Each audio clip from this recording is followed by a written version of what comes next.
what up, fam? Hit that like, hit that subscribe. This is A2D Wednesday Nights. The Phillies are back in the win column. Are you settled down now? We're going to talk about it. I mean, how silly is that, man? We're talking about practice.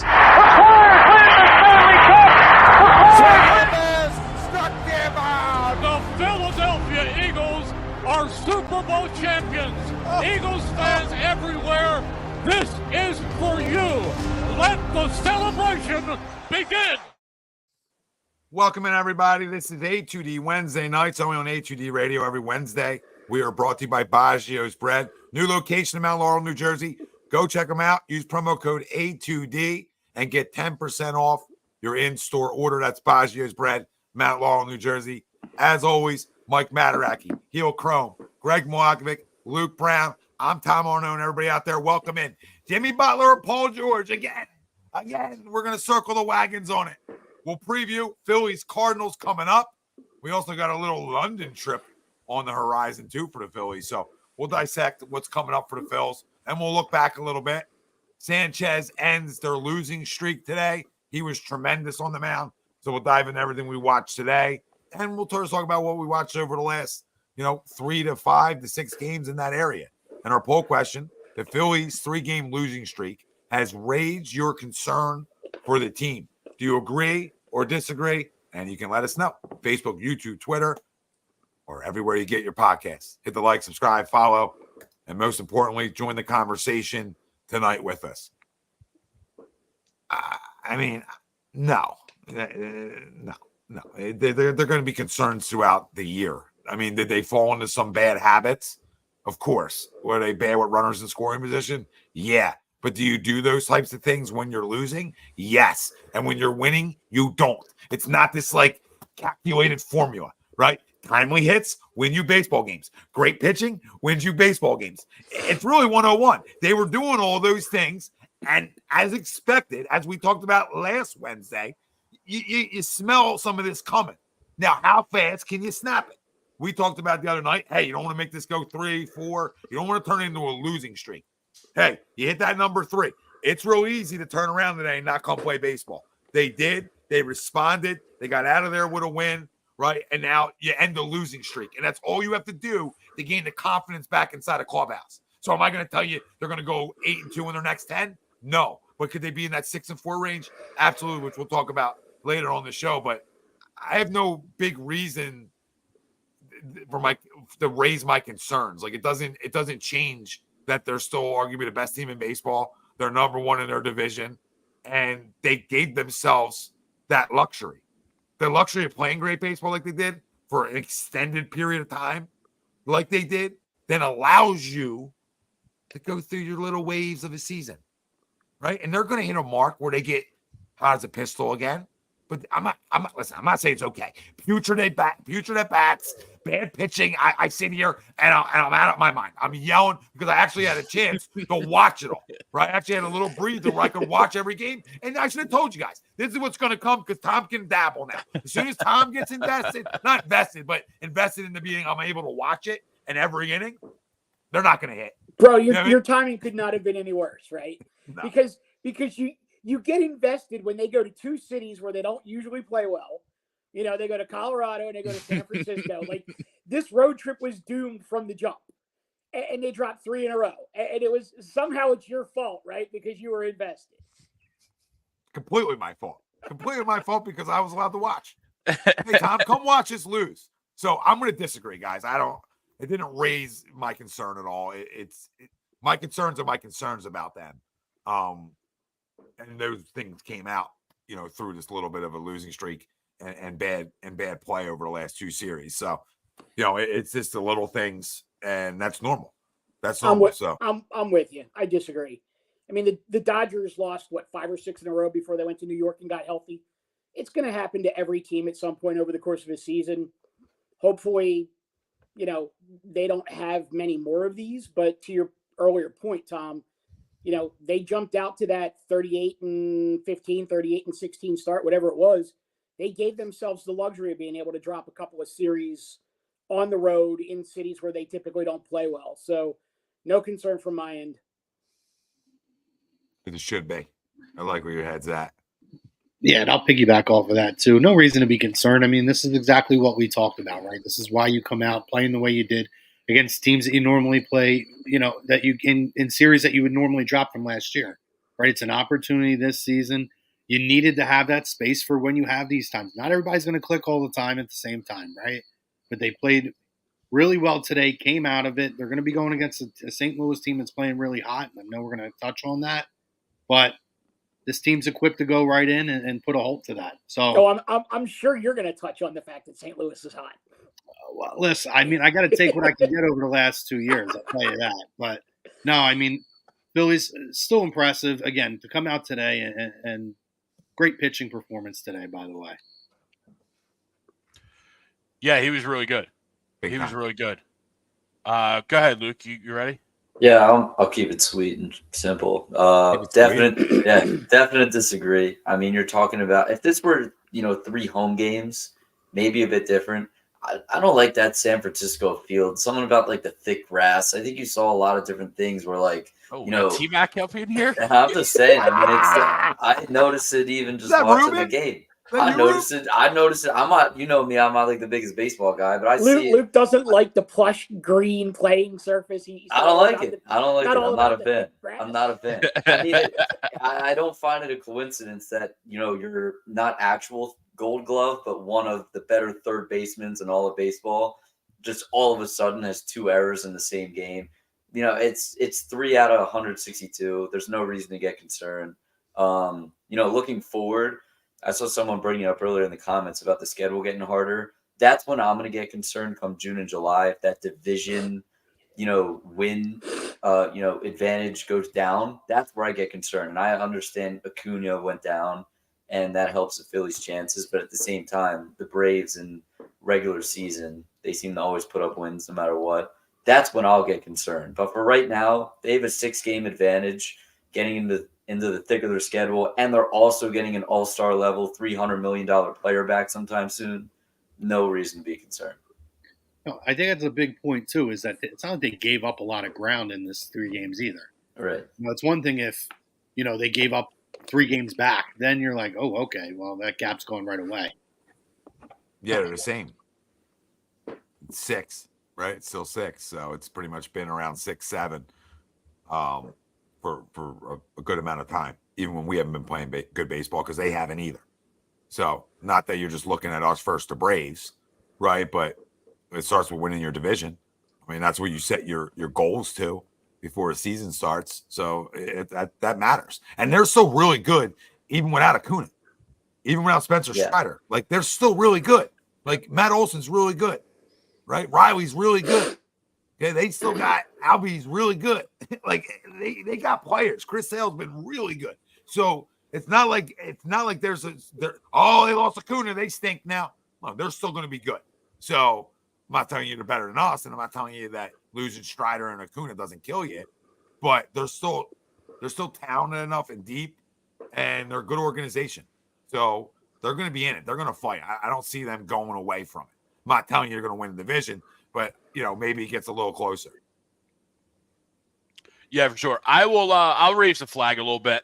I'll be that one. I'll be that one guy. But it's not a major one. It's not really. I agree with everything that you have all said, right? But we are at Memorial Day and after Memorial Day, where we start to scrutinize a little bit more, right? We've reached the first quarter of the year. We've taken that step. Now it's not just a hot start, right? This is really who we are in terms of what this team is.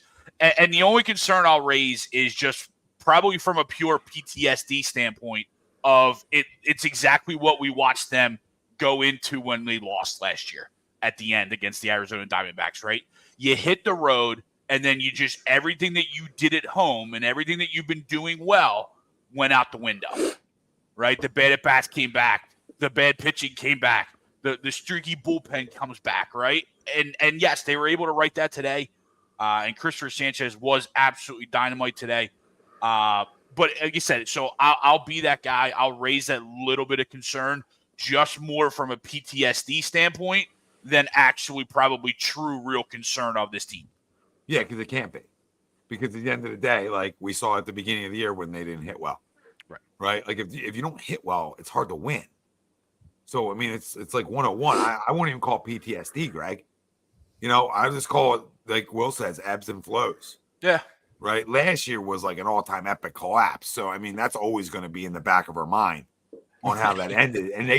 But what they did differently this year, and I think we're all going to agree with this, is the one thing I thought they really did differently is they weren't just living off the long ball. Mm-hmm. They were putting balls in play. Like even last night, right? Cody gets the job done of getting them over, and then Alex just can't. Yep. Alex just can't. We have 2 shots with 1 out. We couldn't get him in. Yeah, so it's like, they're right there even when they're not, but they're better at the small things than they were. I feel like in the postseason last year. That's my only maybe disagreement, I guess, if you want to call it that. Yeah, and one thing I look at today, and one thing I've always looked at too, because we have been so just throughout, in baseball's turning into that though, we've been so long ball conscious, right? We've been so living off the long ball. So I always like to look at the hits, right? Today we had 12, 13 hits.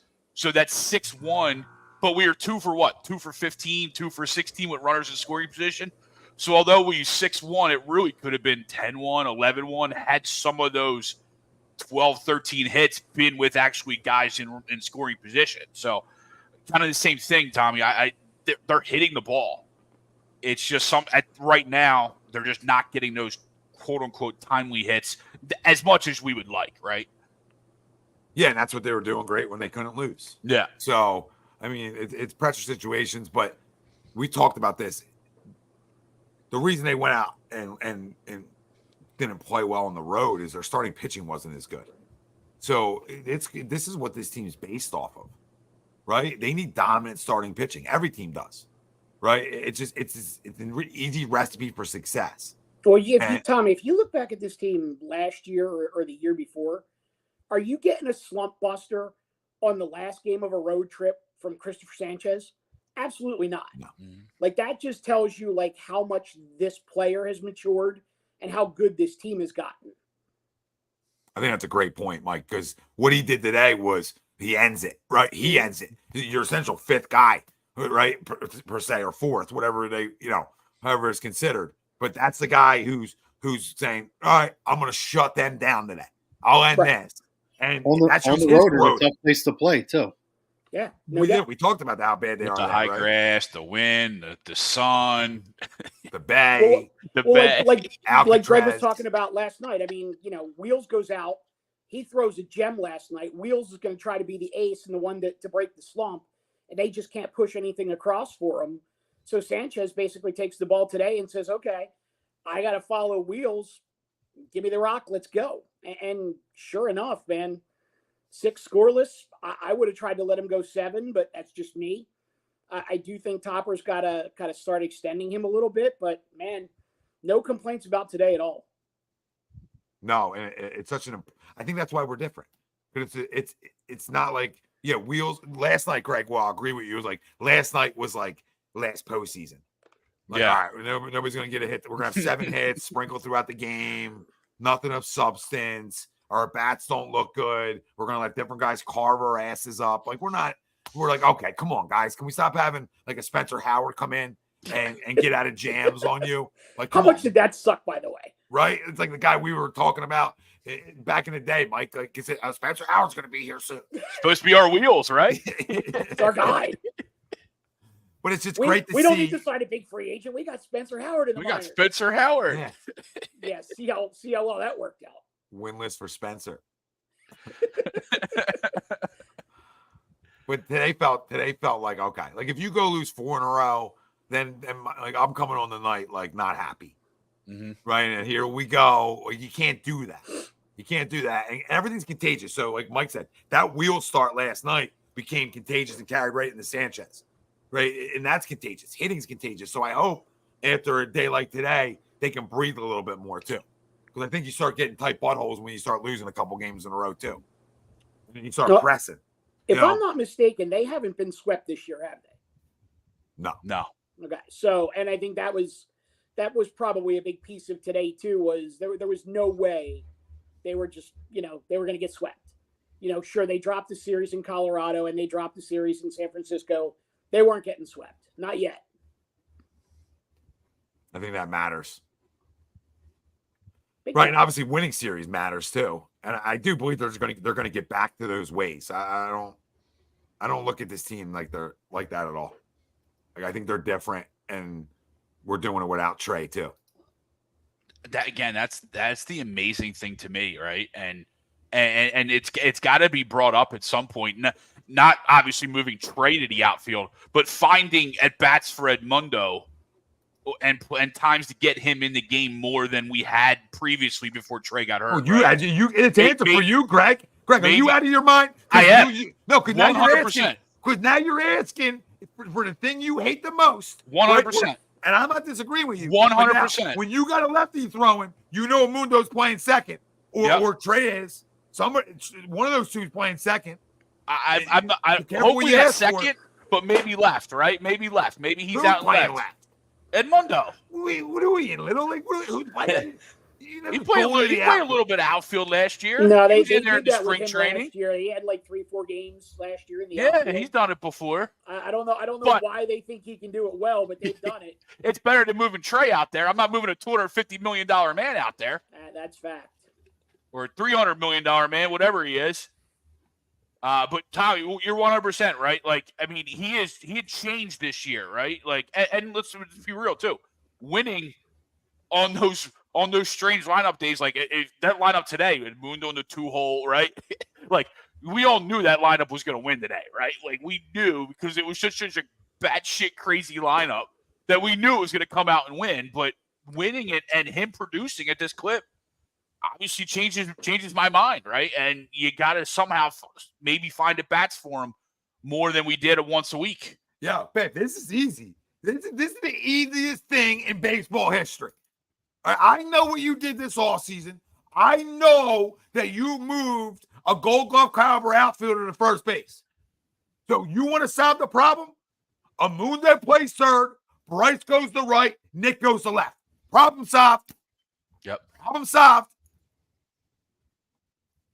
It doesn't get any easier. You ain't moving Edmundo Sosa and getting elite defense from him in left field or right field. We know that. You're not moving Trey. You're not doing those things. Yep. Right? So you have one way to go about it. And that's Bryce goes to right, Nick goes to left, Alec goes to first. The only way you can do it. And you know you're going to put we obviously know Marsh is a platoon guy for Topper, right? So you platoon Marsh and Rojas or Pache out in center field. Because we know that's how they think about Marsh for some reason. Anybody against that? I'm not against it, but I know he had a good day today. But does Nick have to be a lock for every single game of every single series? He's got something on Topper, I tell you that. That's what I don't understand. Before we go to Nick, does anybody have an issue with that suggestion if you want Edmundo Sosa playing every day? Well, that's what I mean. Like, it's not my issue, but it's like for him to then go to left, does he have to go to left? Or can you then, like, why does he always have to play? I got a problem with him playing every day when he struggles at times. Right. But there's obviously something we don't know that maybe ties into this. So, and I'm not like talking like he's, they're doing shared rooms on the road, Topper and Nick. I'm not saying that. I'm just saying, like, I don't know why he doesn't get a breather, but that's something they must talk about, right? And feel like that they're on to something, or he's having better ABs and he'll get hot at some point. A lot of times guys are going to ride guys that are going to get their numbers. They're not going to pull it early. Now, that being said, there's been a couple of days here where it's like, throughout the 2 months where it's like, hey, give him a day. Let him breathe, right? And they haven't done it. But no, Luke, I mean, he doesn't have to play left every time, because you have guys like Marsh and you have ways you can go about it at different times. But that's your only option if you're trying to get Edmundo Sosa playing every day. It's him going to third, Bohm going to first, Harper going to right. Well, here's my question, though. And, Chrome, I'll direct this to you because Sosa has basically played for the two teams that you follow the closest.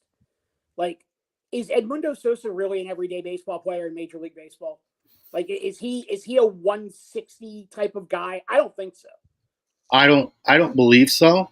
I think he's maybe a 3 or 4 game a week type of guy. Mm-hmm. But on an everyday, I think that his numbers would fade and you would start to see a whole lot of streaks. I don't think the glove would suffer, which I do think is one of his strengths and his versatility. I personally wouldn't put him in a lineup every day. I don't know if I'm that confident. I haven't seen enough of a stretch of games to say that. There was a stretch where I believe Tommy Edman was missing some time and he filled in. And he did play well, but then that kind of fell off after a couple of weeks. So that would be honestly my concern. My other concern is if the Phillies do that, I don't know, man. I don't know if I want to put Bryce back in the outfield at this point. I know that's what you have to do at this point in order to make that happen. I just think like you're moving a whole lot of pieces and really possibly changing up the dynamic of the defense behind a pitching staff that's pitching really well, that's really confident in the guys behind them in order to roll the dice on him as an everyday player. And I don't know that I'm not confident enough to make all those moves happen. Yeah, I don't know if it's something you like. Just to be clear, I'm not pounding the table for him to play every day. No. I agree there. Yes, 100%. I agree there. I'm making a case if somebody wants him. If they want him, right, Crum? If they want him to play every day, then that's the only option you have. But it's the only way it works. You got to shift a whole lot of guys around to fit him in on a guy who's never been an everyday player. No, I agree with you completely, by the way. You make great points. Yes, 100%. I do think it increases our defense, though. I think it improves our defense.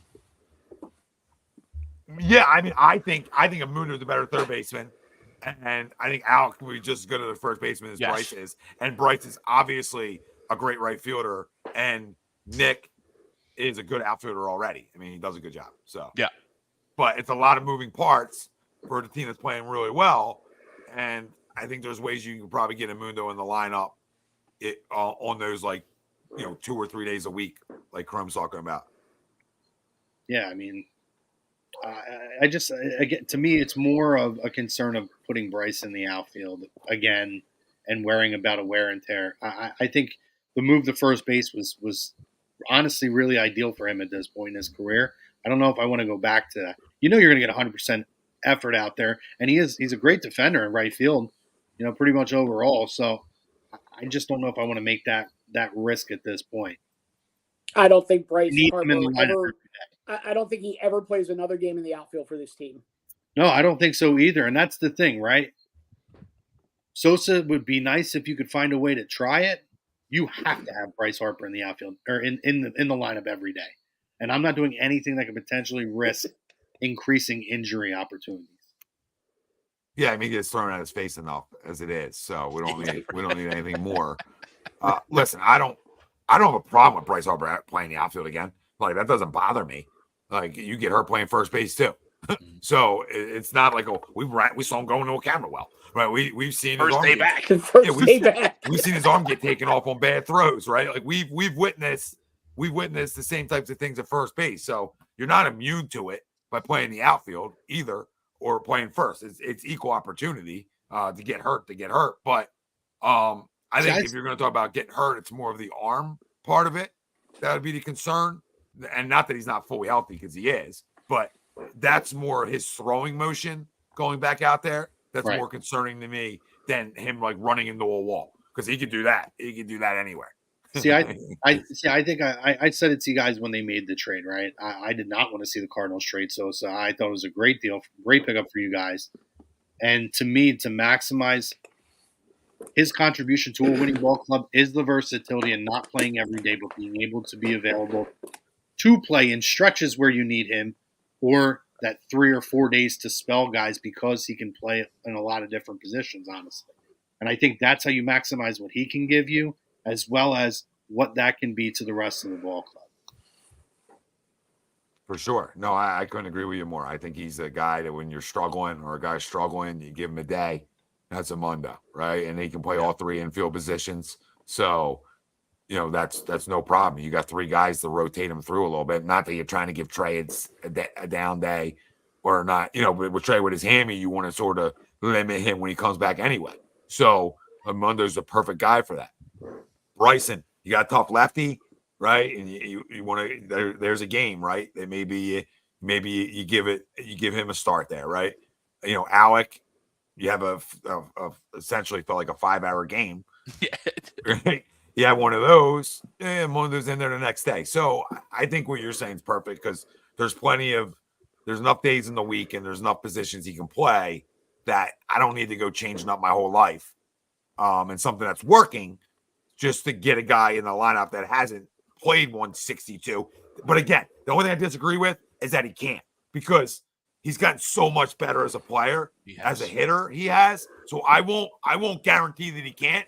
We might never see that come to fruition, but it doesn't mean at this point of his career, not in the past, but at this point of his career, I would maybe tend to maybe bet a little bit of money that he maybe can bat 265, 270 and, give you some doubles, a couple long balls here and there, and just be good.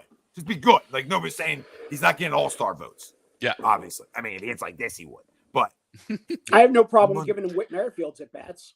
Oh, yeah. Yeah. There you go. Yeah. Whit did give a double today, so good for Whit. Then gets picked off. I didn't see it. Did he get picked off? Yeah, it was ridiculous. I should have told you guys to load up today. That's on me. Like I should have told you guys, hey, I can't watch today. Back the brinks up. Back them up. Oh my God. You guys would have just slept through that one too. You could have bet your whole house on it. Just slept through it. What up, Derek? See you chiming in, brother. Julian, that's the thing I'll disagree with. Like, I don't want him jumping back and forth from playing right and then come back to fair. Like, this isn't Little League, right? This isn't travel ball. We're like, oh, well, he's a right fielder and he's a first baseman. Like, we're not sure which one he is, but he can play both. So I want to just keep going back. Yeah, he's also not a 25-year-old second-year player either. Yeah. Keep him where he is. We talked about that, right? Creatures of habit, preparation for specific positions, and everyday players specifically is one thing. Like, that's what makes guys like Sosa that impressive in the spells that they play, is that they can prepare the same way for multiple positions. But when you're a Bryce Harper, who is, the star in the face of an organization, or if you're an ace, you prepare the same way, knowing you're going out there at first base every day or right field and every day. Not, okay, I'm going to show up and who knows where I'm going to be playing in the outfield or in the infield. Listen, that matters. Yeah. The those little things to these guys absolutely matter, to Chrome's point. They're creatures of real habit. It's not like any other sport. We talk about it every time we talk baseball together. It's crazy. Like, these guys need the routine. Not step on the white lines, right? Like, that's why they show up at the same time every day. They wear the same outfits for batting practice, the same. Yeah, you're absolutely right. It's Creatures just of habit, routine, and superstition. It's a great sport. It is. Luke, like I'm telling you, babe, jump in. Water's warm. The most illogical things become so logical over 162 games. Yeah, they do. Luke's like 162 is 2 basketball seasons. I'm out. Yeah, exactly. But it's a great marathon because, Luke, this is where it's special. No, I'm with you. I get it. I can miss so many games due to like 6:40 start times, and I catch enough. You know what I mean? I'm always catching enough, and I'm always feel like I'm caught up. And then you don't feel like, oh, I missed an Eagles game today, and you're walking around like, oh man, I really wanted to watch that because it's once a week, right? Like, even basketball gives you that luxury a little bit, but even basketball, you feel pressed to try to get as many in as you can. Baseball, it's like, dude, I watched 82 of them. I'm good. You know what I mean? Like, I'm good. I of course gonna miss some, but you have that luxury to go get, like, that's why I love baseball. You go get a sandwich, right? You go take a pee. Now with the clock, you gotta get moving. You gotta be real quick. Gotta get moving. But I like that. Listen, I'll speak about this. Like, I love some of the changes they've made, honestly. Like, and I'll speak like selfishly as a parent taking a toddler to a baseball game. Like, I get a toddler that sat through a whole game. That means you're moving. Yeah. That means you're moving, man. Like, I'll give it credit as much as I didn't like it at first. I'm like, what are we doing? We getting shot clocks? But, like, I don't have a problem with it anymore. Like, I love a 4-hour baseball game. Do not get me wrong. But a 4-hour baseball game can happen anyway because guys are finding barrels and nobody get outs. So they're not stopping it from being long. They're saying, let's get it moving, dude. I don't need 45 changes of the glove the refix of the helmet, the pitcher spitting 1,000 times, goes The back to the rosin. The Nomar. Yeah, we're going to pick off 14 times when the guy's the slowest guy in the country because we didn't like the sign we got. No, like, get the ball and go. We're pros, right? We're pros. As much as it's a creature of habit here, we are pros. Let's play. Let's move. Ranger Suarez home by 10 p.m. I love that. I love it. I had to use it. It was perfect. It was awesome. It was great. It was great. Great piece of content. Did really well too. As it should have. As it should have. We're a baseball town too. People get it. But like, you guys got a problem with it? Has it more brought you back? And tell us what you guys think in the comments. Let us know. And if you haven't yet, hit the like, subscribe, follow, join the conversation. We're here to talk to you. It was a little shocking opening day last year when I literally, third outs made, you get up to go to the bathroom, and it's opening day, so you have, 40,000 drunk people there, and the bathroom lines are long. And by the time I get back to my seat, normally I would have missed a half an inning, and I wound up missing a whole inning. And I was kind of like, okay, need to be a little better prepared on the bathroom runs and maybe drink a little less before the game. We're all adjusting. We're all adjusting. Yeah, you definitely notice it most at the game, right? Oh, yeah. You definitely notice it most because, you're right. You go to the bathroom, stop and get a hot dog, get a beer, and you're like, I just missed the whole inning. I missed an inning and a half. What the hell happened? Yeah. At home, though, you don't miss it. The ones I hate I hated like the readjustment, right? You already had it set.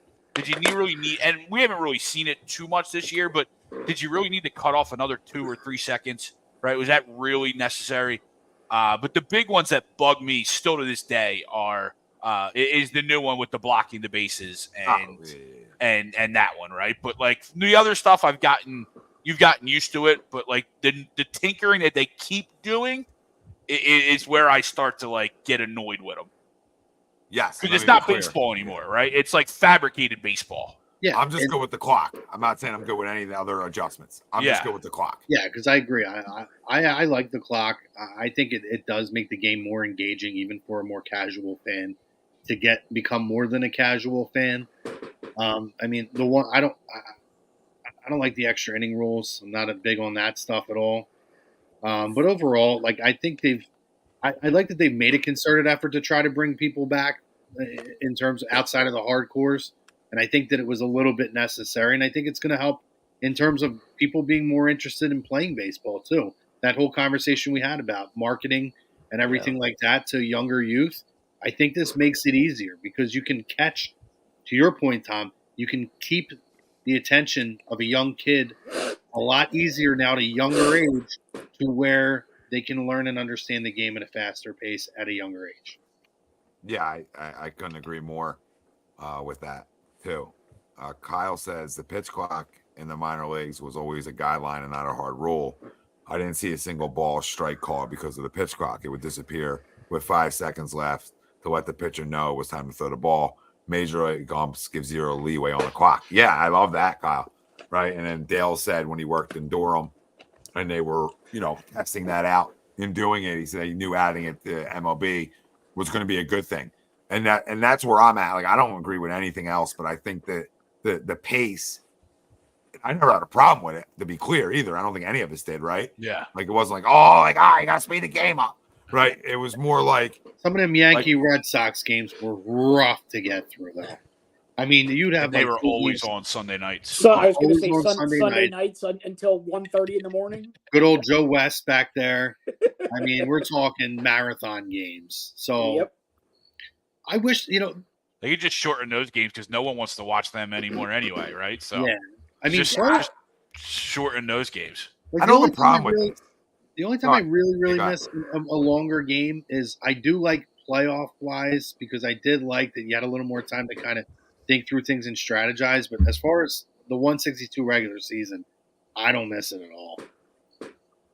Well, I think the players don't either. I think the players need it too. I mean, this is a grind. Yeah. In a big way. And I think anytime you can shorten it 30 minutes, whatever it may be, that's a lot of time, right?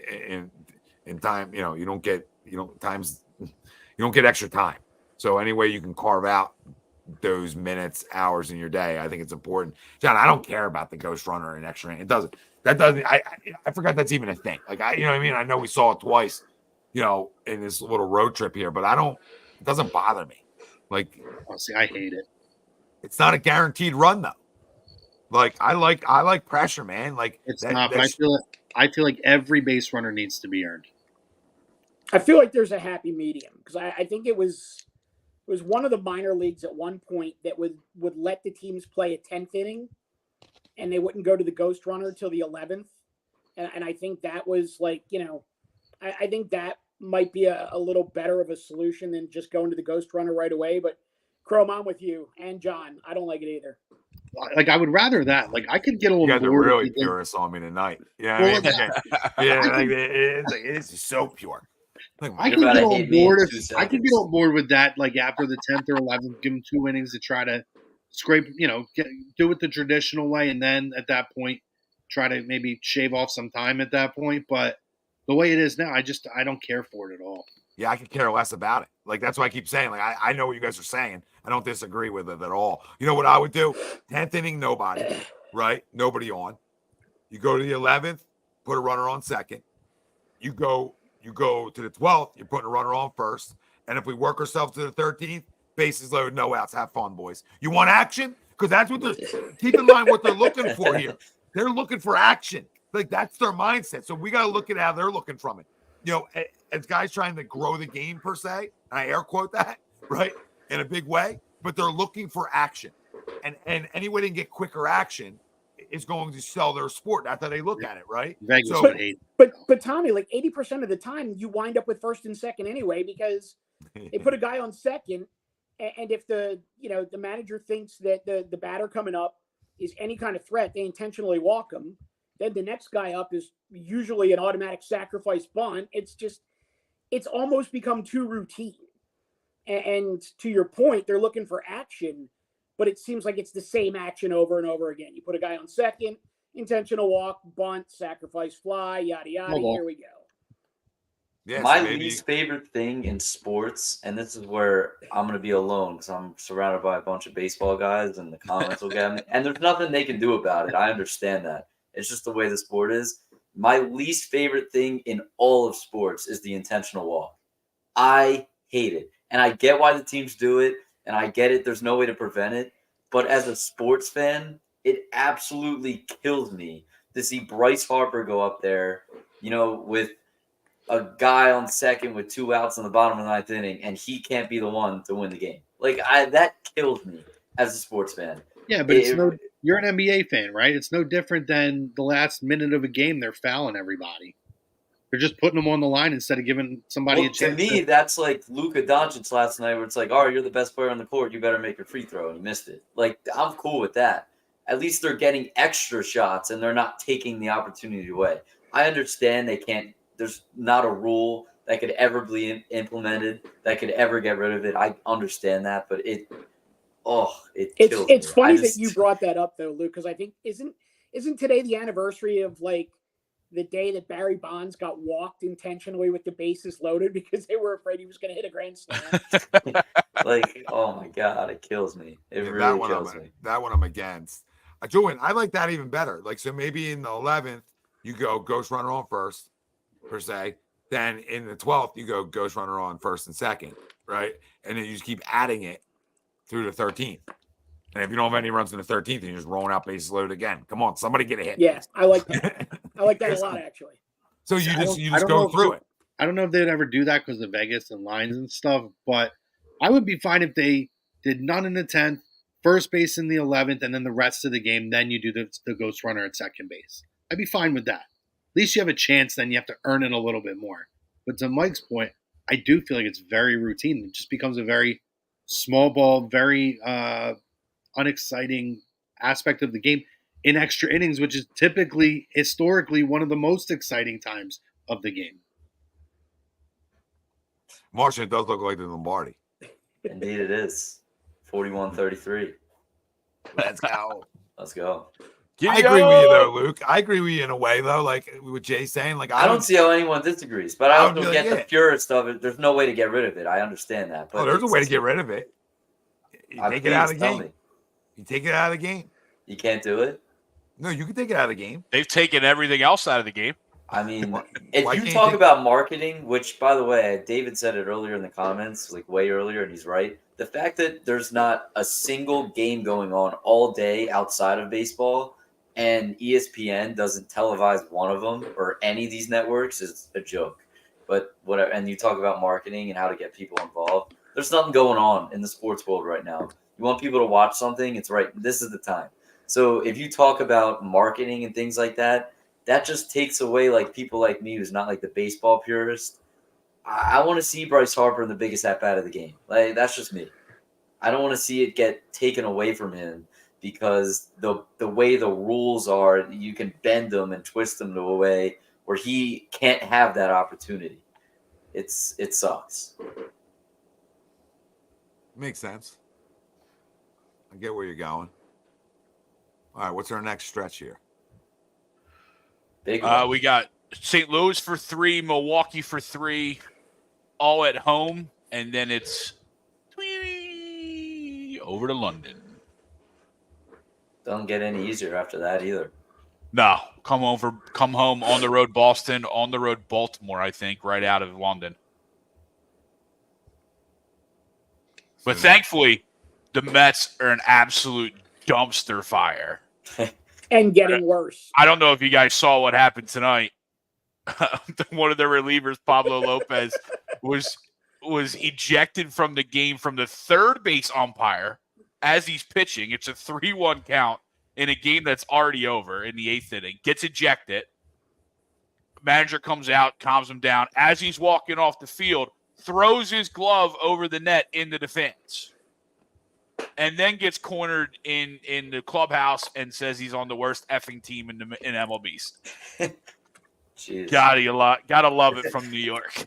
Is expected to be DFA'd. I think he already is. I think he already is. Yeah, he's already DFA'd. And basically, after the comment said, "I don't know if I'll be here tomorrow, but if I am, I'm going to show up and be ready to play." It's spectacular. And with that little nugget in mind, I think they take 6 of their next 8. I think they drop 1 to St. Louis. They'll drop 1 to Milwaukee. They sweep that 2-gamer in London. 6-2 over their next 8 before it starts to get real tough again. I didn't look. Crum, who's pitching for the Cards? Are we getting diced up by Sonny Gray, or are we getting diced up by ex-Philly Kyle Gibson? I do he won't think give up 1 homer in that game either. All he did was give up homers for us. All he did is give up the long ball. He'll keep everything on the ground. I do think he gets Sonny Gray. Let me see. The midget. Yeah, I think So you're looking at Friday Nolan. game. It's Nolan and Michaelis on Friday. Oh, no. You got Sonny Gray, Suarez. That's going to be a good pitching matchup. Ooh, that'd be a good one. That's a Saturday matchup. That's a must watch. And Lance Lynn and Taiwan Walker. So that's going to be a dumpster That's a fire. snooze. That's a bet the overs. That's either over or a no hitter It's a 2-1 game. between those two. Yeah, Lance's ERA is not too bad. It's better than I thought it was actually. But yeah, no, that's you're going to have a real letdown coming off of that. What's probably going to be a great Saturday game. Yeah, Sonny Gray, Ranger Suarez. There you go, Luke. If there's a game you want to watch this week, watch on Saturday. There you go. I mean, I don't get the Taiwan Walker thing. I know you guys talked about it on Sunday, but I mean, And didn't that Sunday night game or didn't that Sunday game get moved to Sunday night? Isn't that primetime ESPN now? I think so, yeah. It is. And they're getting that shit show of a starting matchup. And we get to listen to Carl Ravitch, David Cohn, and Eddie Perez. I like David Cohn. Oh, they all suck. I like David. Everything at ESPN is garbage right now. It's hard for me to disagree with that.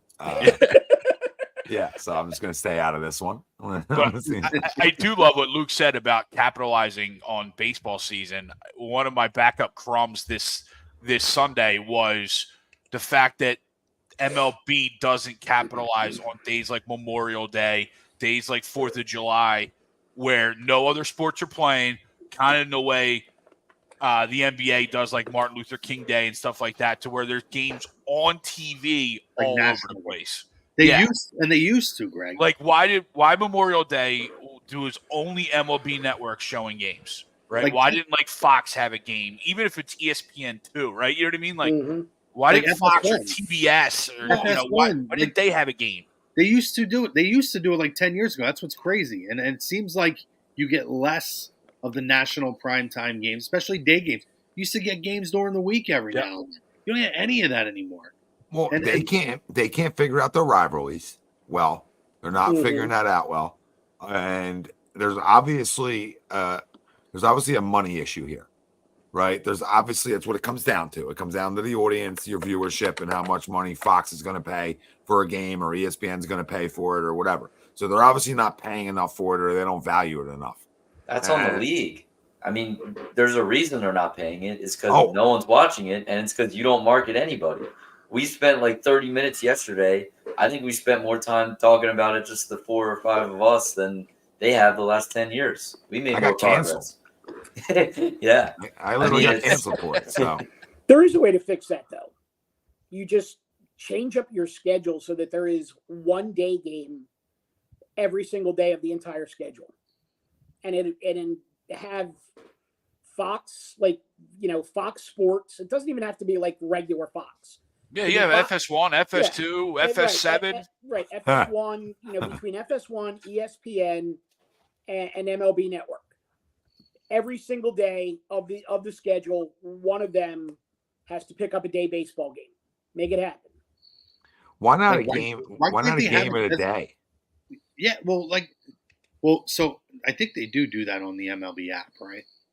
They used to do that, where you would get a free game if you paid for the whatever. Well, now I think it's if you have T-Mobile, you get the league pass for free or something. Right, like that. But they used to have a thing where there was like a bottom tier. It was like $20 for the year, and you would get like a game in a day. Game of the day, and you would get all like the radio broadcasts for any game, basically.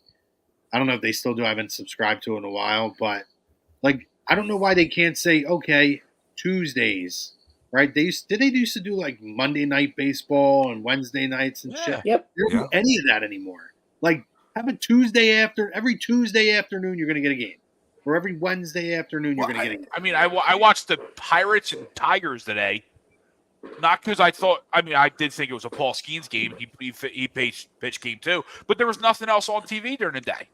So what was on? Baseball, and I'm a junkie, so I'm going to watch it. Yeah, but listen, the viewership during the day isn't going to be what you're going to get at night. So at the end of the day, teams play at night most of the time. So you pick a game in a day, a game in a night, like Monday night baseball, Tuesday night baseball, Wednesday night baseball. This is really basic shit. This isn't complicated. But you got to figure out who are your rivals. Who are your rivals? Because that's the only way you can market it. And who are your stars? And I'll say it again. With all due respect to Ohtani. All right? I'm not telling people what to do with their lives. But you want to be marketed, you have to be able to relate to that person a little bit.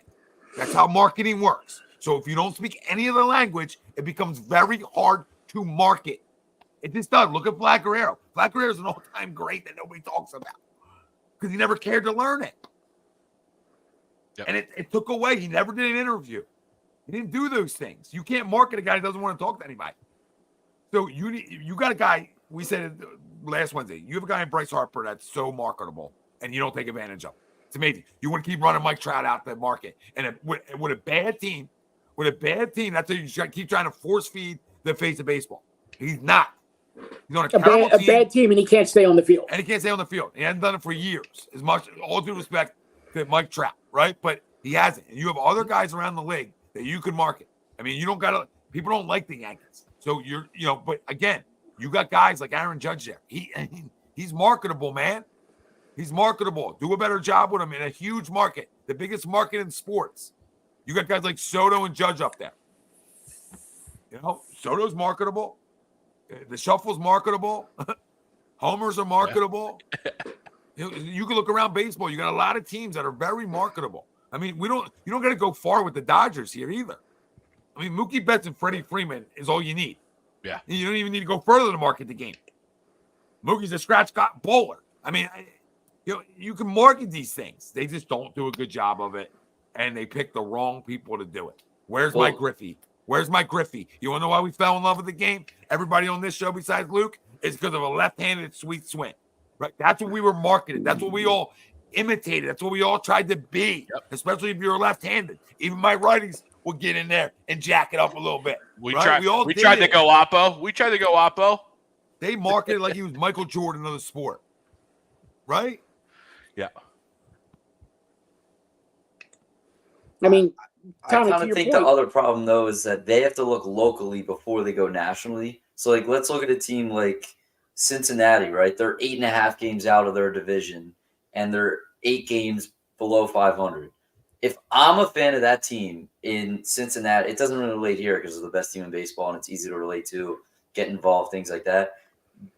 It's so easy to just give up. And you look up across every single stadium, it seems like, in baseball, there are empty stadiums all over the country, all over the league, everywhere. So how do you get locally, if you're a team like Detroit or Cincinnati or one of those teams having a disappointing season, 50 or so games into the year, how do you get that fan to tune in on a Tuesday night? How do you do that? Well, you have to start out by doing what all these other leagues do for their own teams in their own local market, which is do the little things and make a simple, like it can be as small as a TikTok account and just be like, hey, here's a question, like stupid as, is a hot dog a sandwich? Boom, someone says some stupid thing, it goes viral, whatever. Like it's that small and that little effort that goes into a local market that they don't do at any level. None of these teams do it. And you're even looking at the Phillies right now. They don't have to do it because they're great. They don't even do it. How are they not taking advantage of this unbelievable start to a season, a great team, a championship contender, best team in the league? How are they not taking advantage of it? Listen, I agree with all that stuff. And that the social side of things, I always agree with, right? You know, it runs the world. But the one thing that it's bigger than that. They don't identify, Luke. Like you can have bad teams that nobody goes to. That happens all around sports. That this isn't a baseball thing, right? But you sell those places when the names come in. It happens in the NBA all the time. Sixers never sell out. You brought LeBron into town, it sold out. You brought certain guys into town, it would sell out when they weren't good. The difference is, who are you marketing me to go see? So that's what it comes down to. Where are your stars all throughout the sport? And there's a lot of them. So well, and Tommy, if it's not marketing, I mean, like you were talking about Judge in New York, right? As much as I hate the Mets, even the Mets have marketable guys. Pete Alonso, Frankie Lindor. I mean, they have marketable guys. But Luke, to your point, what the small market teams have to do is they need to put a player on the field, and it's usually one of their pups, one of their top 2 or 3 prospects who sometimes they just have to fast track a guy and put him on the field. Right. And he needs to take his lumps at the major league level because it's going to be him putting the butts in the seats 5 years down the road. No, I mean, look at the Baltimore Orioles. Look at the O's, right? I mean, you want to talk about marketability. Oh my. I mean, look through their whole roster. I mean, their catchers, extremely marketable. He's a young player. He's a freaking stud, right? Henderson, stud. Right? Like, and we didn't even get to anybody else. I mean, there's 2 young studs that they have. Their farm system is loaded with pimps. Playing premium positions, too. Yeah, like you're talking about a catcher. Like, that's so marketable. Like, Rushmore, what do you play, Oklahoma State? Yeah, Oklahoma State. Right? And they won the whole, didn't they win the whole thing? Yeah, I mean, you talk about, like, you can... is it Oregon State or Oklahoma State? One of the states. Yeah, one of the OSUs. That's not Ohio. OSU, that wears orange and black uniform. That wears orange and black. So, yeah, they wear the same thing. Oh, my God. Yes, they do. Yeah, that's why we're doing this. Yep. But, listen, I mean, you have Oregon guys to do it. Oregon? He's a Beaver. Interesting. But either way, you have guys that do it, and they just don't do it. Paul Skeens, like, come on, man. Like, how are we not marketing this shit out of him? Like, how? I don't understand. They did such a better job when we were growing up. How's that possible? Yeah. That's impossible. What That's today impossible. is. Yes. That no offense to MLB Network, but how did MLB Network get Paul, to your point, Paul Skeens' first start? right? Well, how was that not like a Fox game, a TBS game, an ESPN game? Like, how did that, like, we have the ability to change things, right? Technology is pretty crazy right now, right? We have that ability. Like, that should have been there. No, you're absolutely right. And like Cincinnati, that's why they fast-tracked Ellie De La Cruz, right? Ellie De La Cruz probably shouldn't be in the bigs right now, but he's electric. when he's on, he's electric. And Bobby Witt, right? Bobby Witt for Kansas City. That's what those small market teams, to everyone's point, right? That's what they, Mike, that's what you said, right? You got to bring those guys up. Bobby Witt is a superstar. And all of a sudden, Kansas City's a pretty good baseball team. Well, we said it on last Wednesday that they had to do a better job of getting these kids up quick. Yeah. Right. And not being so scared to bring them up. And if you can play, you can play. We said that for years. You know what I mean? You're going to find out quick. Guy might struggle his first year a little bit, but his sophomore year, he's going to figure it out if he's good in a better spot. Yeah. And Bobby Witt's a perfect example of that. You know, I think he had an okay season last year, right? It was like, all right. Yeah, I think he's been in here 3-4 years, but he's gradually gotten to that point though where he's now a superstar. Yes. But yeah, to the point, like he can play. So they gave him time. They weren't scared about it. And you know, whatever. It's real basic. It's real basic stuff that they're not doing, but they can hire all of us if they're interested in growing their sport. So I just feel like if a guy avoids turning into Scott Kingery or Don Brown, it's a success. Yeah. They're still running Don Brown out there too. Like we care. I mean, I don't need him on another telecast ever. He can't stop trying to eat off the Phillies in a month and a half. Like, go away, Don. You know what I mean? Go away. All right. So as we get out of here in the last couple minutes here, we'll talk some Sixers. And KZ says Morey is one Bronny James signing away from everybody eating in this city. God, I hope not. Well, what have you guys been hearing? Spend millions of dollars to draft Bronny in the first round just so LeBron comes here.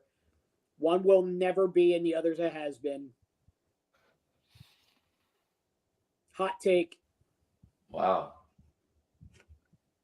I don't even think that's a hot take. Ain't no hot take. Probably get more agrees on this side, on this group than any other group. I thought I'd get some heat for calling LeBron a has been, but I'm a little perplexed by that. But yeah, I don't know about that. I think he's on a pretty bad team. I'll say that. And I'm a hater, so I'll agree with you. Is he 40 yet? No, he will be though next season. I think we're doing into this next season. He will. Tommy, you know what's coming now. Like we doing this. I'm a man. I'm 40. Like we know what comes with this. Luke, are you okay? You're a basketball savant. You're at 40 years old. We're going to draft his son so we can get him. No, I didn't. When did I say that? I didn't say that. I was making sure. It felt like that's where Luke was going. No, but I mean, it's not going to happen. But let's be real. I kind of thought Luke was leaning that way myself. I felt it. I'm sorry, Luke. I'm sorry. I didn't. I mean, but let's be real. If they did do it, I would definitely I would drink the Kool-Aid, no doubt. Let's all be real. I'll find a way to. I'll find a way to say it. I drink the Kool-Aid right with you. I'm not pining for it, but if it happens, I'll roll with it. I'll sell myself on it. Greg and I will put some vodka in it, and that's how we'll take the Kool-Aid. But Greg just won't watch. Greg won't watch for the third season in a row. Yeah.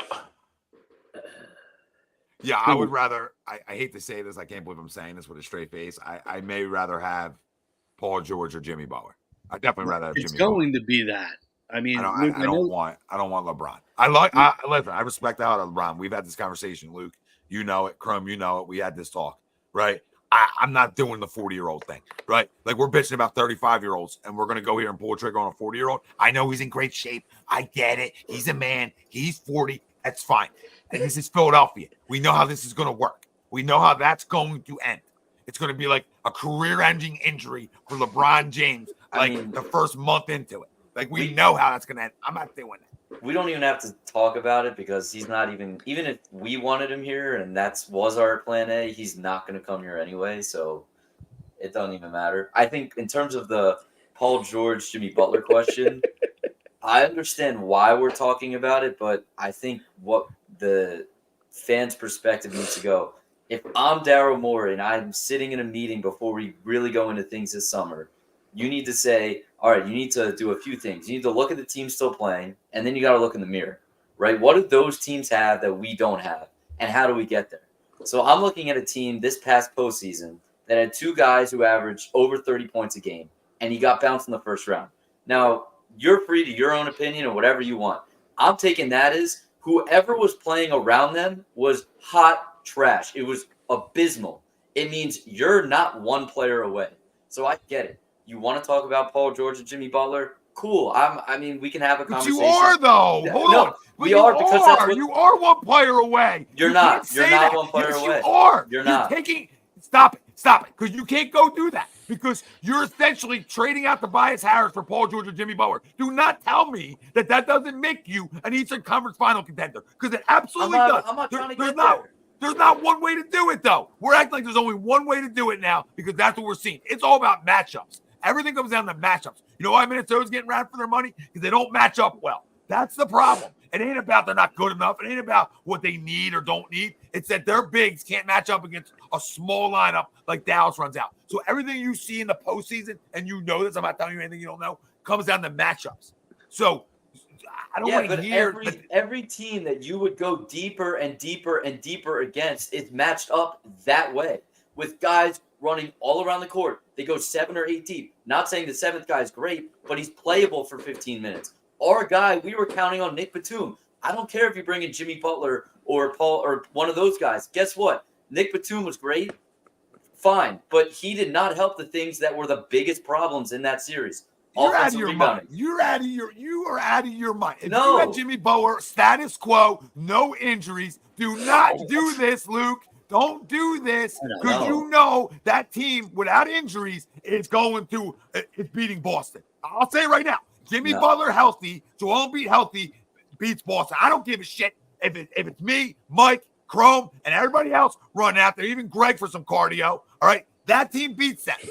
No, because you're still starting a 38-year-old Kyle Lowry, and you're banking on Nick Batum to give you around 30 minutes a night, and that's not winning you anything. It's just not. It's just not going to in today's NBA because then one of those guys gets in foul trouble. One of those guys aren't feeling it. Then guess what? Then I need that third guy, whoever it might be. If one of those guys aren't feeling it, I need it to be Nico Batum. I need it to be Kyle Lowry, and it hasn't been them. You're saying that because you're assuming that. No. No, I'm saying it because I know it. I've seen it throughout all these playoffs. Nick Batum will come off your bench. Nick Batum will come off your bench. Real simple. All right. Kyle Lowry would come off your bench. You would bring back a guy like Cameron Payne, and you would bring back a Kelly Oubre. So it doesn't have to work that simple. We're acting like that isn't deep. We're acting like that isn't deep enough. It absolutely is come playoff time. It absolutely is. I hear what you're saying. I don't disagree with that's the way the NBA is going and all that. There's only one disagreement at a time, that they ain't one player away. That ain't true. Because you had what you just said, 2 30-point guys, and you had another guy who created his own shot and better than Tobias Harris. Come on. Hear me out though. My favorite, real quick, my favorite was the lineup that somebody put out that had both Paul George and Tobias Harris in the lineup. Yes. And I'm telling you, it's coming. I'm telling you, he's going to find his way back on this team. I don't hate that, though. For the right money. No way. I don't hate it. I don't know if you can after a goose egg in game 6, but I'll tell you what, it wouldn't shock me. But I'm with Tom on this. Like, first of all, we're assuming that Nico Batum is going to be the role player and all these guys. And listen, we like these guys, but there's going to be other role players available. There's a lot of names the Sixers are in on. OG Anunoby's the Sixers have now been linked to OG Anunoby. They've been linked to. I think it's going to be Paul George. Like, if I'm being realistic with you guys, it's going to end up being Paul George. And the only argument that you guys really gave me against Paul George was the injury history, right? Well, he played 74 games this year, so his most recent body of work shows that he's healthy and he's productive, and he can be a 20-7 guy, who is exactly what we need here. Like, that you can count on night in and night out, better than an upgrade over Tobias Harris. But whether it's him and it's Jimmy Butler, to me, that's hand over fist. Way better than what they walked in with this year.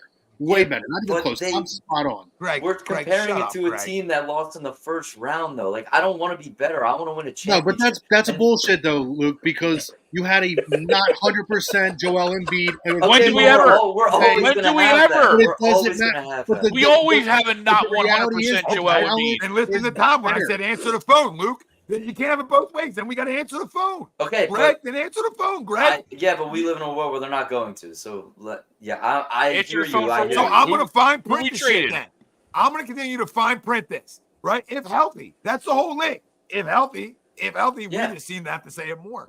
But if healthy, Greg, stop shaking your head about Jimmy Butler, all right? Stop shaking your head. It's absurd that you're. It's I'd rather spend the money in the draft picks on actually players and draft picks than trade it away for 35-plus-year-old guys. I mean, hear me out though. I don't think it makes us better.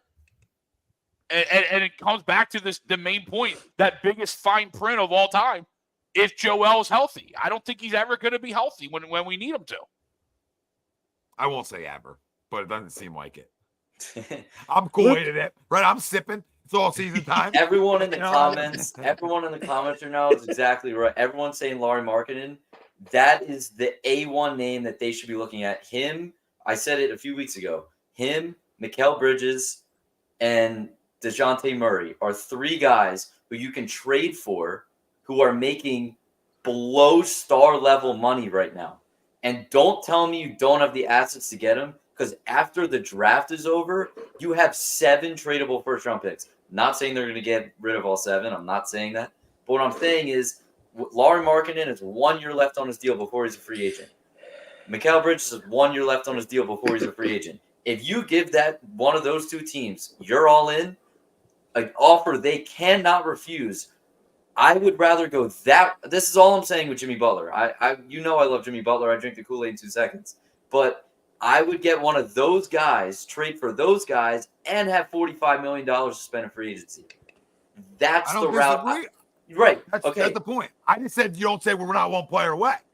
No, I'm still with that.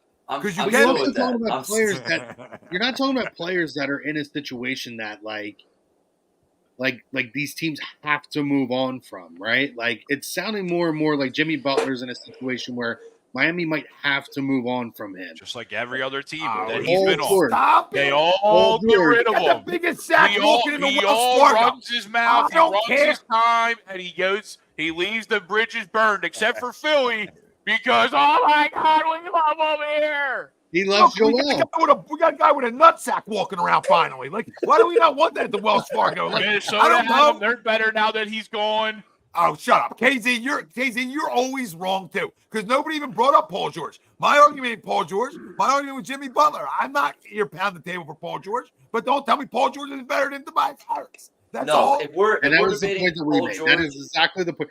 So you're going to tell us in crunch time Paul George is worse than Goose Egg. Exactly. So the biggest point, that's the argument we made here. Let's not make more out of what we said. Have a feel, KZ. When you're debating these 2 players, the biggest thing that you need to recognize is that one of those 2 guys is the team saying we're going all in on him or him. So at that point, you have to say, who am I going all in on when we struggle most, which is obviously in the playoffs? Who's going to show up more? I'm counting on Jimmy Butler. The other thing is what we struggle with the most, and which is why I kind of see where you're coming from, Tom, with the 1 player away. We go on these droughts, these scoring droughts that are ridiculous and seem to never happen across any other team in postseason. That isn't eliminated, but it kind of puts you in more faith with a guy like Jimmy Butler, who can get to his spots easily, gets to the foul line, and can kind of get rid of those droughts at that high of a level. The other thing that people are saying about Jimmy Butler and him coming here and wanting an extension, that's all true. People are acting like they have to give him a 5-year extension. There's 2 parts of that. Number 1, he's only eligible for a 2-year extension, so you're only getting him until he's 38. It's not ideal, but it's not like he's 42, like everyone is making it out to be. Like the other thing, the other part of the other part of it is that when you trade for him, you're not eligible to give it to him right away. So say some tragic shit happens and he gets hurt, and he tears his ACL, God forbid, or his knee blows out again, you don't have to extend them because you can extend them for like 6 months into him being on the team anyway. So there's so many other things. And the last point I'll make is that if you go back to that Toronto series with the Kawhi shot, the biggest point that I'll make is that Embiid does not have to be the guy, the straight-faced leader that he is now. And I believe, I've always said it, he plays his best when he plays with no pressure, when he's having fun. Jimmy Butler allows him to be that guy. And that's why if they bring him in here and he's the alpha in the room, and he's if you go back there, that all those mic'd up moments, shoot it, those guys, he's egging him on. He wants him to showboat. He wants to do all. He can do those things with Jimmy Butler in the room. That's where he can't do those things if you bring in the Mikal Bridges, and I see that argument. I see that. So what you're saying is, if we bring Jimmy Butler in, Joel can go back to being an immature child. But I think that's where he plays his best. He plays more free that way. Yes, that's where he plays his best basketball. He doesn't tense up. We're going too deep. All right, so here's my thing. Luke, your argument is kind of compelling here. It is. Although when you say hear me out, all I hear in my head is with all due respect. Yeah. Well, the other point is that, you look at Dallas right now, they've been great outside of yesterday in close games. That's why they've been up 3-1. Maxey showed it to you in the New York series, and you bring in a guy like Butler, you have that two-closer aspect that Dallas has. And I like that a lot going into a competitive series, a ton. And what? On the perimeter. That's the key. Yeah. That's the key. That's why they are one player away. You get the best big man in the league, but in closing time, it's hard for the big man to take over. It's weird sometimes. Sometimes he does, but you need great guard play. It's so important in basketball, as it was created with great guard play. Right? For time you guys put a 5-on-5 on, like, hey, we need two good guards. So that's how it starts. So you obviously need great guard play, and or at least wing play. And that's where Butler or Paul George help. Mr. Rudy Poo, thanks for the super chat. He says the Jazz, Heat, and Nets are not trading us their stars. Stop being foolish. Build it the right way for the first time through the damn draft. No more boomers. And I would love to sit through the draft, Mr. Rudy Poo. We tried that game. I'm not saying you shouldn't still draft. We're the last team that can do that. We're not starting off Can't do that. No, we're not in that moment. And to Tom's point, right? When you look at Denver, right? They're not typically going through Jokic down the stretch, right? It's all on the perimeter, which is why it's hard to expect Joel Embiid to be that guy down low, because they clog the lanes and they basically challenge you to shoot the ball. If you want to win this game, make shots. And that's where a big guy, you don't want Joel to be out on the 3-point line in closing moments of games. And it's the same thing with Denver. They're at that point, they're looking at Michael Porter Jr., they're looking at Jamal Murray, Jamal Murray to be the guys who are going to make those shots, which we saw this year in the playoffs, which again is why Jimmy Butler does make 100% sense, because you do have that two-man dynamic on the outside who can hit a clutch shot when you really need one. Well, Chrome, to that point, even if you rewind to Shaq and Kobe, Shaq never went more than 10 feet from the basket. Kobe and Big Shot Bob down the stretch. Exactly. You literally just took the words right out of my mouth. What did Shaq and Kobe have? They had Big Shot Bob. Shooting. They had guys that could make shots from the wing. Robert Horry for the young fans out there. And before we get out of here, what did Darryl say? Right? We're looking for a wing player, right? We're star hunting. Yeah, we're star hunting for a wing player. Here we are. So he's telling you the direction he's going, because I think he sees those same things. But Luke, I don't disagree with your other way of trying to build it either. I understand that. I think that can be harder though, because now you need more things to fit, right? You need more guys to be great in the postseason, right? I can still do it and get the complementary pieces and still go all in. I can do it both ways if I do a good job with it. I just don't trust him doing a good job of stretching $1, because he. Well, you want him to stretch. You want him to stretch 60 though. Yeah. Can we trust that? No, I trust him taking 3 shots at it, then trading for 1 and saying, okay, instead of $60 million, you now have $15 million, and then one of that obviously is going to Oubre. So then that brings all the way down to 3. But if we're taking 3 shots at it and splitting it in 3 ways, or we're taking 1 big shot at a proven commodity, is it that much of a difference in terms of the shot that you're taking? Well, I hear you say I like Jimmy Butler, and if they do it again, I'll drink the Kool-Aid all day. I'm not complaining. I was saying if I'm the general manager, I would take a guy like Kentavious Caldwell-Pope, a guy like Bruce Brown, and a Markkanen. Those are my three guys. That's my route. I'm bringing in as many good players in here as possible. That's my route. I hear that. I totally hear it. I'm not saying you're wrong either, because you've been adamant about it, and so I'm never going to say you're wrong about it. I think you make great points, right? But what I'll say is that's who we're trusting down the stretch. Well, I'm trusting Tyrese Maxey. But then we're exiting one pass. Hold on. Well, now we're back to square one, where we're trusting Maxey and Embiid to be the guys down the stretch. That wasn't your biggest problem in the postseason. Lauri Markkanen's winning me games, like another big, right? Another I like stretch Markkanen, but I like him too. But is he Jimmy Butler? I would be ecstatic if they got him, but like to me, that's not option A. Is he Jimmy Butler? Right. I know Luke said he's cool with Jimmy Butler, obviously, but or any Bruce Bowen, or right, and Caldwell Pope, who's a good player, turned himself into a good player in this league for sure. They're not him. They don't draw the attention. You know how you make it easier for role players when your three guys are drawing that kind of attention. You just got to put pros around them.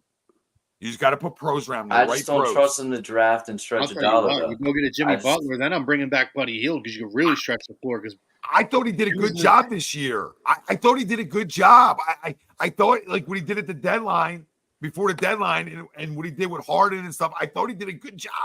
Like, if you look at that roster before all the injuries, that you ain't going to get deeper than that.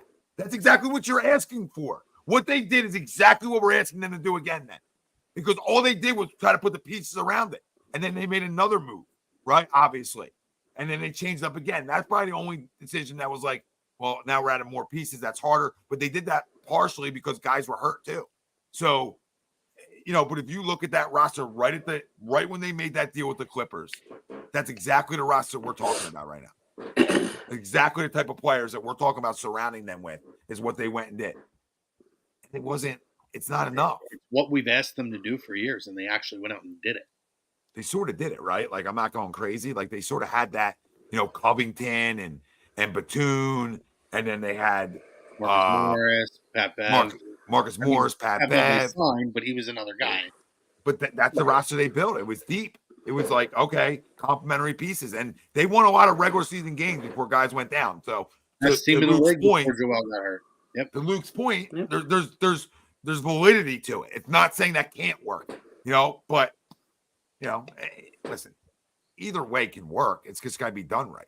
You know what I mean? I do like me some KCP.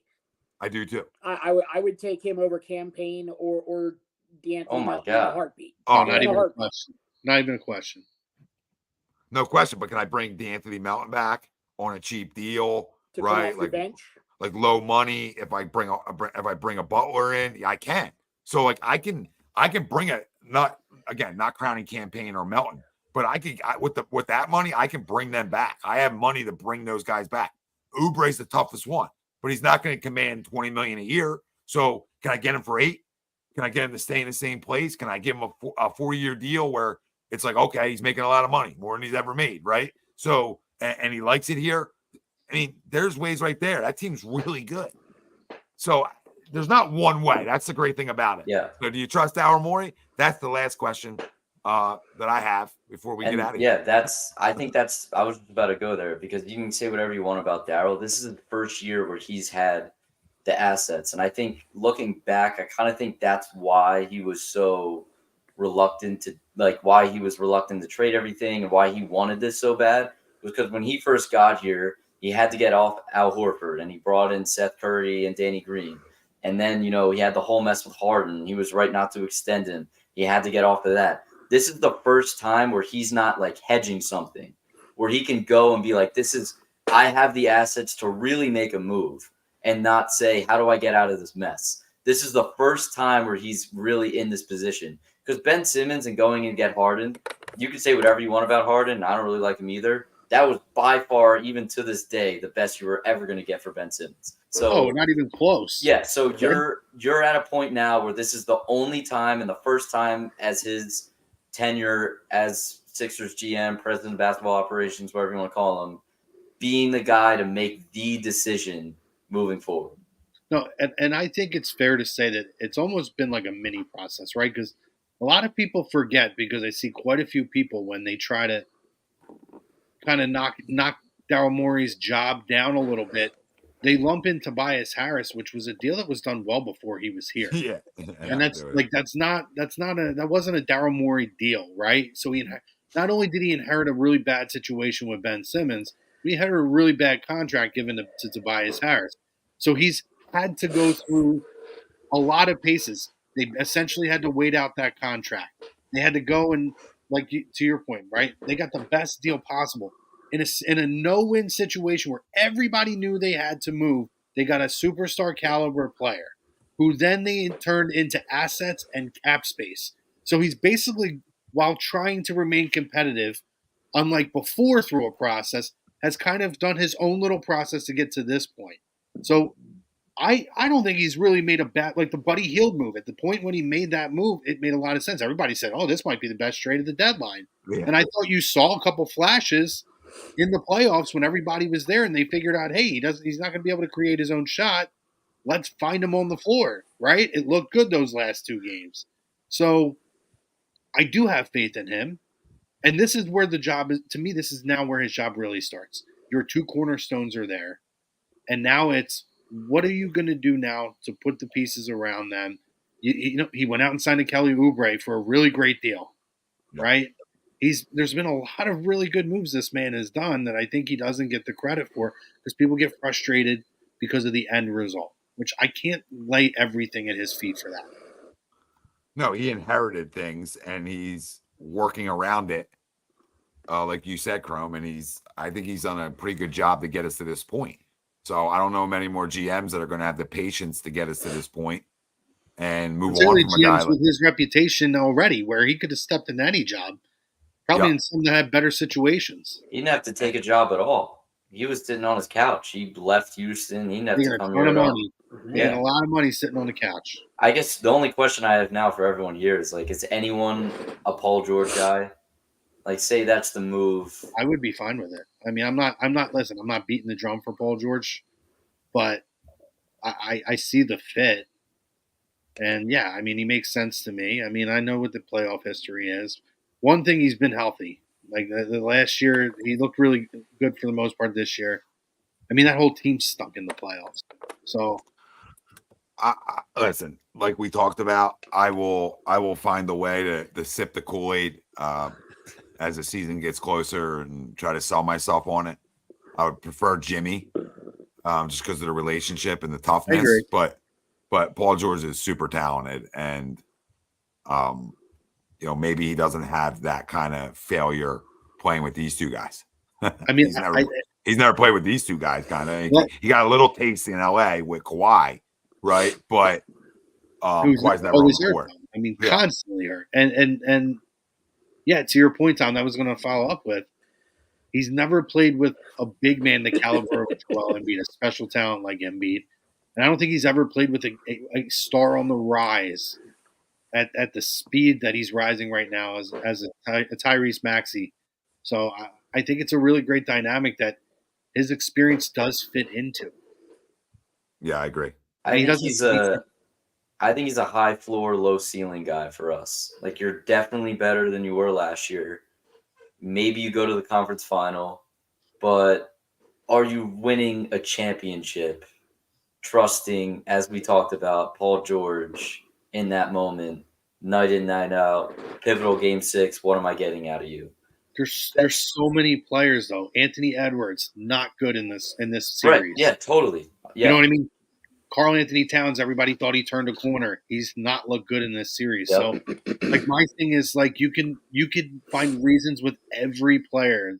If Jimmy Butler's not on the board and our only thing was Paul George, I would find a way to drink the Kool-Aid, and I'm with you. But if that's on the table and that's what they're juggling right now, that's where I'm it's got to be Jimmy. I trust either of them a lot more than I trust Tobias. That's just it. Yes, and I'm just looking at from a talent standpoint. You can't deny that the talent of either guy, and that's why. I mean, I don't know that they can find a more talented player out there. Maybe there is somebody, but if you're going to put a third guy around here that you're going to roll the dice on, to me, it's got to be one of those 2 guys, unless somebody else's name emerges that is not out there yet. I couldn't agree with you more. bro. I mean, this is what you're in. You're in this situation. So it's all in the win. You have a window and you gotta go find the way. Right? You gotta go find the way. So those things come with having to be all in and having to do what you're gonna have to do here. And if it doesn't work, it doesn't work. But you don't really have a choice in this. Let me just say this about Markkanen. I like him a lot, but I feel like you run the risk of a younger guy whose ceiling might be when Tobias Harris is at his best, which did not work here. I don't know that he's ever going to be like. I don't know he's going to be a guy that, Joel Embiid's window is closing. So if you're going to go and try to have younger guys who make a little bit less money now, but maybe you can sustain a little longer success, maybe even beyond Embiid. I don't know that Markkanen's the type of guy where what we've seen the best of Tobias Harris, like that first year we had him and earlier this year, his best is ever going to be better than that.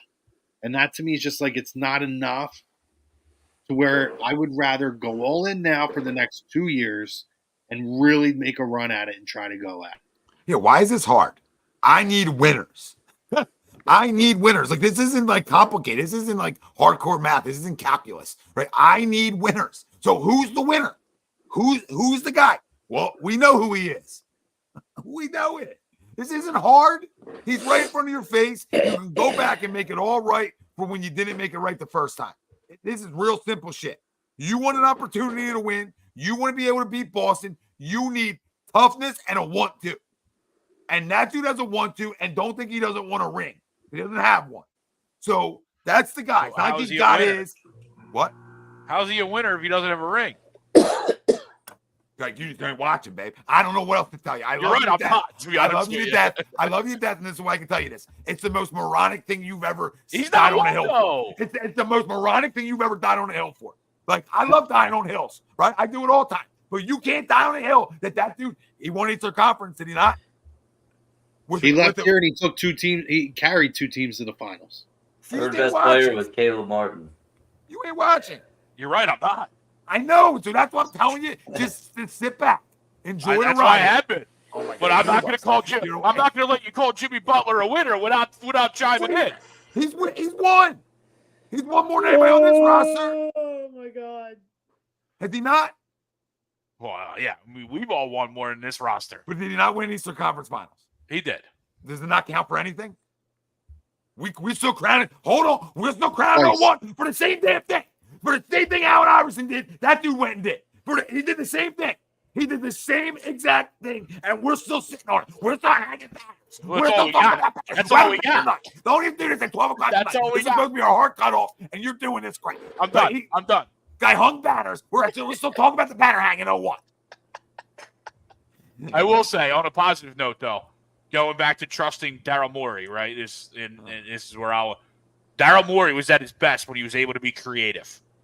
And one thing that he's never been able to do, to all your guys' points since he's been here in Philly, is be creative, right? We talk about the Al Horford deal. We talk about the Ben Simmons deal. We talk about the James Harden deals, right? He had to get creative with those deals, and that's where it turns out that he's probably made some of the better deals, right? So now he's in a position, whether I like it or not, with a lot of picks that are tradable, with a lot of assets and a blank canvas, he can now be creative. And when he's been successful, he's been able to be creative with his rosters. Just cut his mic, Tom. Just cut his mic. Don't worry. I'm done. Just cut his mic. Cut his mic now. He totally redeemed himself. He's back. Boys, great stuff. Great stuff. I love a good rant. I know Jimmy always me, Greg, and Jimmy we're now out in the same room. Listen, Jimmy's been to 3 conference finals, 2 NBA finals since he left here. Not a winner. Weekly tradition. I'm flipping again. Let's get Jimmy. Fuck it. There's always a show. We reel them in, boys. Luke, hear me out. Took us an hour and 28 minutes and 52 seconds, but we got it done. Ladies and gentlemen, we did it. All right, boys. Great stuff. Greg, you read my post. My man, what's Spell's talking about? I think Braxton. I don't. Well, Brax made the tournament teams out of like 40 kids. So that's awesome stuff. Proud of him, dude. Congrats. No notes. I know he's not watching now, but he was watching. That's what Spells said. We love you, Spells. Congrats, Spells. I didn't see it, so sorry. This is you, so we're good. Yeah. What up, Matt? Jimmy Buckets will get a bigger statue now in Iverson. Great way to end it. All in for Jimmy. For Heel Chrome, Mike Mataraki, Greg Mowakovic, who's always wrong, Luke Brown. I'm Tom Arnone. I'm Tom Arnone. Rest in peace to the great Bill Walton. Can't even talk right now at this point in the night. But rest in peace to the GOAT. I'm going to miss him. Maury was what he read. Oh, okay. That's what he said. So, brought to you by Baggio's Bread, Mount Laurel, New Jersey. Go check them out. New location. And 10% off your order. Use promo code A2D. 12 o'clock deadline. We're 3 minutes past. We out. We got to go.